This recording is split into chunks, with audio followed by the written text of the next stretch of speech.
Deserted Hospital. Deserted Hospital actual story is unclear, although it's almost certain that the hospital was used by the inhabitants of Limansk. In clear sky, it appears that an earthquake or some other phenomenon caused the hospital to sink abruptly into the soil, as evidenced by the acute structural damage and how the only entrance set on the wall is meters below ground level while being only accessible by a ditch. The inside of the hospital lacks the zone's normal irradiated areas and lands of anomalies, but the vast quantities of hostile stalkers make it dangerous all the same, if not more. Nearly all of the hospital has been occupied by the monolith, and most of the paths that lead further towards the Chernobyl nuclear plant are fenced off by a machine gun, emplacement, or some other kind of fortification. The area is employed as a last line of defense by the monolith. The first area of the hospital is being encamped by a sniper point on the roof and a machine gun pillbox on the first floor, pinning down Clear Sky members trying to push through the hospital. As S.T.A.L.K.E.R progresses to the second area of the structure, the military will request an attack helicopter to eliminate all stalkers in the vicinity, the monolith soldiers and S.T.A.L.K.E.R included. After the helicopter crashes, the explosion will open a path to the third section of the hospital, where the monolith will trap the player, forcing them to wait for Clear Sky reinforcements. After all the enemies are eliminated upon their arrival, access to the Chernobyl nuclear power plant is opened, where S.T.A.L.K.E.R must enter through, while the remaining Clear Sky soldiers will fend off the counterattacking monolith. Originally, the hospital was supposed to be an underground location used by the player to reach Agroprom Underground and Yantar. The entrance was hidden in the railway tunnel connecting the garbage to the Agroprom. It should have been discovered by diggers a couple of weeks before the second mission and seized by bandits shortly after. The planned next level bridge over river Pripyat was also cut. However, late in development, it was moved and used to replace the Pripyat Underground as a connecting level between the CMPP and Limansk. Lab X18. Lab X18 is a secret laboratory located underneath the Dark Valley, which appears in S.T.A.L.K.E.R Shadow of Chernobyl. X18 is a laboratory that was used to study the effects of psychic radiation on living cells using Kaimanov emitters. It was set up in the wake of the 1986 disaster underneath an old factory. Mutations of living beings following exposure to these emissions is meticulously noted. X18 also helped in the creation of the brain scorcher, which is located in the Red Forest. In one of the last experiments, mutations involved hair loss, aggression, etc. Eventually, subjects stabilized, with only 10% of their hair remaining and substantial growth of claws and teeth. Bursts of seemingly random activity were present, but not directed at their peers, leading to speculation on an increase in intellect. Thus, the second stage of the experiment with new modulation of psi emissions was authorized. Security incidents took place, as the aggressive subjects were prone to causing damage when prompted to by researchers or security guards. In one heinous instance, 24 test subjects broke out and vandalized the main experiment area and forcing the researchers to lock down the lower levels. The security team had to respond with force, suffering minor wounds. The final experiment concerned the use of new psi emissions on test subject, which ended with their brains roasted. The experiment was considered a success and led to experimentation on larger creatures. The end of the laboratory came when, after receiving too much radiation, an experiment broke out and destroyed most of X18. The surviving staff members locked themselves out of the main hall by a series of large coded doors. Eventually, their experiments reached them through the piping and killed them off. Later, stalkers began venturing into the laboratory for any treasures that may remain there. Few survived, many died from shock, while others were at mercy of the poltergeists. Boro, the bandit leader in Shadow of Chernobyl, discovered that the door may not have been locked. He then proceeded to lock it, keeping what the treasure may be inside safe for him to collect at a later date. Boro was always too afraid to enter the lab after locking it, thus it remained locked until the Marked One unlocked it, using the key card he recovered from Boro after killing him. Lab X16. Lab X16 is a secret laboratory built near Lake Yantar prior to the 2006 incident. It appears in S.T.A.L.K.E.R Shadow of Chernobyl. X16 focused on researching one of the side discoveries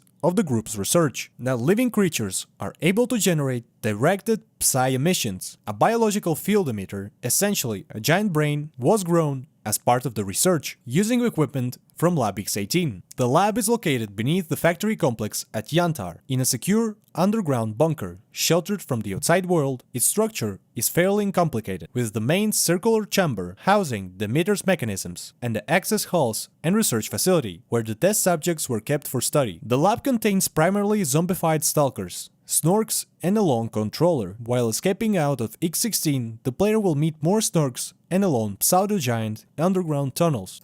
In Shadow of Chernobyl, X-16 was raided by Vasiliev and Ghost, one of Strelok's companions, before the Mark I's arrival. Both men were later separated after being attacked by a controller, which ultimately killed Ghost, while Vasiliev managed to return to the surface only to meet his end at the hands of the numerous zombified stalkers. Sakharov later sends the Mark I down the lab with the objective of shutting down the emitter. After gaining access to the prototype Psi-helmet, the Mark I makes his way to the facility and deactivates the emitter. By then, the laboratory is littered with a multiple of small fires, dead and mutilated corpses of stalkers in various states of decomposition, the freshest of which are of military personnel and the Monolith faction, which indicate a fierce battle was fought inside not too long before. The laboratory is a rather linear level, with multiple corridors filled with mutants and zombies. The emitter itself is located in a large circular room with multiple levels, where the player must activate switches at every level before using the topmost one to deactivate the emitter for good. The only exit from the lab is a structural fault in one of the basins of the controller's den that leads to a large drainage tunnel network with a manhole access to the surface, which the Mark I used to escape. Lab X-10. Lab X-10 is a secret laboratory located in the Raider, featured only in S.T.A.L.K.E.R. Shadow of Chernobyl. Lab X-10 is a hidden underground lab where the main components from Lab X-18 and X-16 were sent to construct a large-scale psychic antenna codenamed Rainbow. It is located directly below the surface complex, accessed via a dead-end railway sidetrack. It is a large complex, occupied primarily by massive power generators, necessary to supply enough energy for the continued operation of the Rainbow emitter known by Stalkers as the Brain Scorcher. Lab X-10 is the focal point of the main mission of turning the Brain Scorcher off. After fighting his way through numerous Monolith fighters within the Red Forest,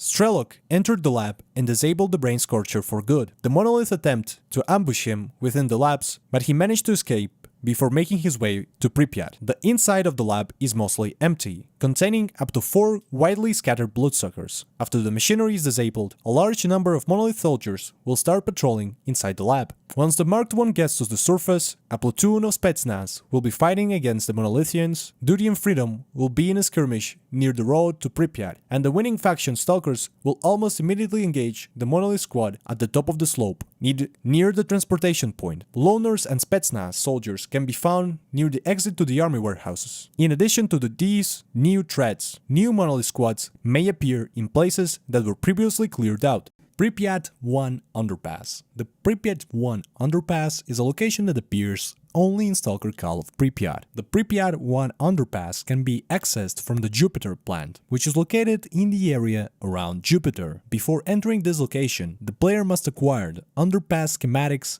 and then assemble a team of at least 1 and maximum of 4 other Stalkers. A suit with a closed psycho-respiratory module is a necessity due to the harsh conditions of this underground. Unlike previous underground levels, this is a rather large but straightforward tunnel. It contains several large rooms with very high ceilings, as well as a few tight corridors. It is home to several different anomalies, including vortex anomalies. Pripyat 1 was built sometime before the events of S.T.A.L.K.E.R. as a whole, in order to connect the Jupiter factory and Yadov station to Pripyat and other areas of the zone. The tunnel is comprised of a railway line which is connected to Yadov station and the northwestern tunnel through the eastern tunnel, most likely as part of the zone's global railway network. It also possesses a road for vehicles, and it can be accessed by means of an elevator in the Jupiter factory itself. Pripyat 1 was used to transport a large amount of valuable cargo, as suggested by the large number of abandoned vehicles inside. It was namely used during development of Item 62, in order to move various components of the project rather than above ground. Sometime after the project's termination in 2004, the Jupiter's plant personnel was ordered to seal the tunnel for good. The underpass was used to evacuate the project's most valuable equipment and documents before all doors were welded shut and the tunnel itself was filled with carbon dioxide mixed with chemical agents. In spite of the heavily toxic environment, the underpass eventually became the most dangerous, hosting various mutants, zombified stalkers, and monolith members. Laboratory X8. Laboratory X8 is identified as the central laboratory, the headquarters of the group's experiments before the emergence of the sea consciousness, located underneath what was formerly the Yubileyny Service Center in Pripyat. The lab has become a stronghold for monolith forces on the surface, along with zombified stalkers lingering through the lower floors of the building. Documentation found through the lab reveals that X8 was used to carry out and coordinate research for some of the zone's most important experiments, such as the developments of Item 62, the Brain Scorcher, experiments on the noosphere, as well as coordinated research with laboratories X18, X16, and X10. Lebedev, Kalancha, Suslow, and the founding members of Clear Sky are prominently identified as key figures of the group's research in the laboratory. It is known when X8 was abandoned, as one of the documents inside reveals that the group's research on the noosphere had been relocated to another laboratory, codenamed X7, at some point. By 2012, the laboratory has been long abandoned and is filled with anomalies and some of the zone's most dangerous mutants. The lab can be accessed by the player after obtaining the yellow X8 card from the testing workshop. As part of the mission Unidentified Weapon, the player is sent to the laboratory in order to gather all possible information about the zone's clandestine experiments. The lab is divided into sections, one above ground and one below ground. The player must first clear out the above ground area by taking on a horde of zombies and entrench monolith positions to start a generator.